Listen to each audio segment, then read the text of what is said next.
KL Rahul ने हमारा दिल तोड़ा भाई साहब। क्या शानदार कमबैक किया है इंडिया ने। ये टेस्ट क्रिकेट की नहीं, ये सारी क्रिकेट की हिस्ट्री में यह शानदार कमबैक। पहली इनिंग्स में आप 46 रन पर आउट हो जाओ और दूसरी इनिंग्स में आग करना, आप ना किस तरह की क्रिकेट खेलते हो।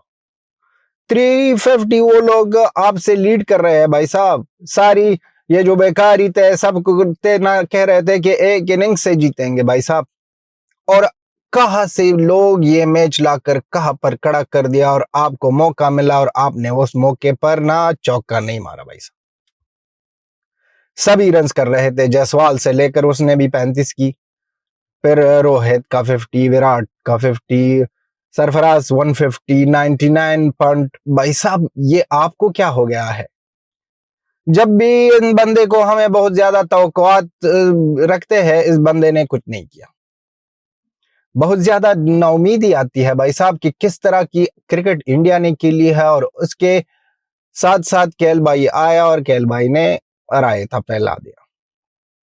लेकिन अब भी मैं कह रहा हूं 17 टारगेट है, 17 टारगेट है। जहन्नम बना दो इस न्यूजीलैंड टीम के लिए ये इस पिच को।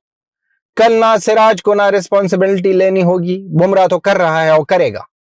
सिराज बुमराह इस पिच को ना जहन्नम बना दो, कल जहन्नम आग फैला दो यहां से ना, और इस तरह काम करना कि न्यूजीलैंड वाले समझ भी ना आए, उनके समझ में ना आ जाए। अभी भी हम कर सकते हैं, अभी भी हम मैच जीत सकते हैं।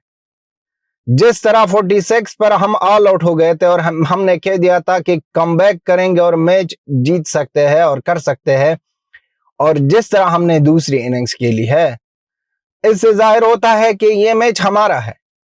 और क्या लीडरशिप है भाई साहब। लीडरशिप को देखो भाई साहब, Rohit Sharma one of the greatest captain.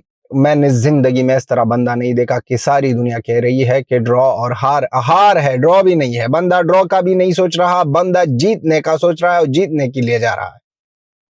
क्या पर्सनैलिटी है भाई साहब। ये बंदा अनदर लेवल है, किस तरह की सोच रखता है, और सलूट है इस बंदे को भाई साहब। लेजेंड है भाई साहब, लेजेंड। सरफराज की जितनी तारीफें हो जाए उतनी ही कम है। और कल तो हमने कह दिया था विराट और रोहित के बारे में कि उसने तो अनलकी थे, लेकिन ब्रिलियंट इनिंग्स की ली है दोनों ने। सरफराज ने क्या शानदार क्रिकेट के ली है। पंट ने क्या अनलकी रहा एमएस धोनी की तरह के, वो भी 99 पर आउट और ये भी, और दोनों विकेट कीपर बैट्समैन। लेकिन सरफराज की ये जो शानदार बैटिंग थी, अब ना कोई नहीं कह देगा, और सिलेक्शन कमेटी ये सोच भी नहीं सकती कि अगले मैच को गिल के लिए हमें बिठाना होगा सरफराज को। अब तो क्लियर ही पता लग गया भाई साहब कि केएल को बिठा दो और गिल को लाओ। बहुत ज्यादा मायूसी आती है भाई साहब कि मैच को आप कहां से लेकर कहां पर लाते हो, और फिर बाद में ना एक बॉल, लास्ट बॉल है भाई साहब, छोड़ो भाई साहब, फिर फ्रेश होकर आ जाओ, फिर खेलो। लेकिन नहीं, बंदे को आउट होना था और बंदे ने सोचा था पहले से कि मैं आउट हो जाऊंगा। ये तो अच्छा है भाई साहब कि वो दोनों खेल गए, ब्रिलियंट क्रिकेट के लिए उस दोनों ने, पंट और सरफराज ने। और जिस तरह की अटैक कर रहे थे भाई साहब, क्रिकेट में एक्चुअली इस तरह होता है कि एक बंदा अटैक करता है, दूसरी तरफ से आराम से खेला जाता है। लेकिन ये दोनों को समझाने वाला कोई नहीं था, दोनों मार रहे थे।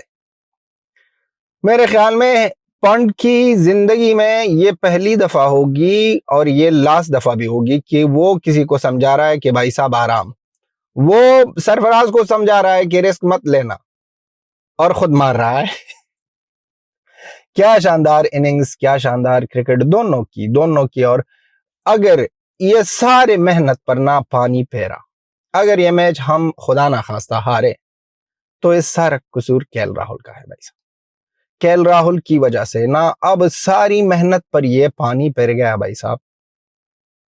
लगाते भाई साहब एक 50 रन करते तो यहां पर और भी मसला हो जाता, आपके साथ कोई और भी 30-40 करता, आपके साथ कोई और भी 30-40 करता।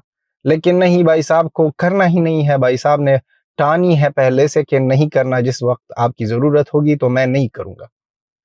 डिसअपॉइंटमेंट इसलिए है कि केएल राहुल से बहुत ज्यादा उम्मीद थी।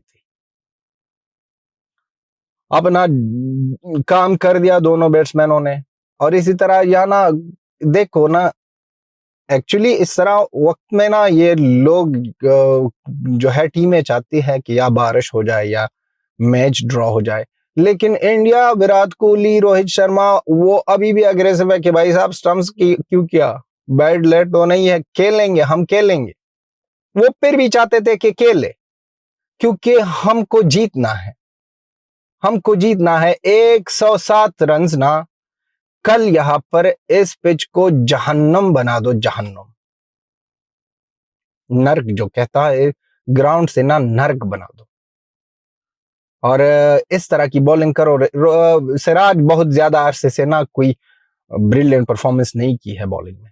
अब इस सिराज का मौका है, अपने आप को इम्प्रूव करना है और अपने आप को दिखाना है, एबिलिटी दिखानी है और अच्छी तरह बॉलिंग करनी है। सिराज का दिन होगा कल, और कल अभी भी उम्मीद है कि हम जीतेंगे और बहुत ज्यादा बिलीव करते हैं अपने बल्लेबाजों पर। लेकिन अगर केएल कड़ा था तो कुछ रन्स बनते और भी ज्यादा चांसेस होते। उम्मीद है कल अच्छा क्रिकेट खेले और कर सकते हैं, अभी भी कहते हैं कि कर सकते हैं। Till then have a good time, bye bye and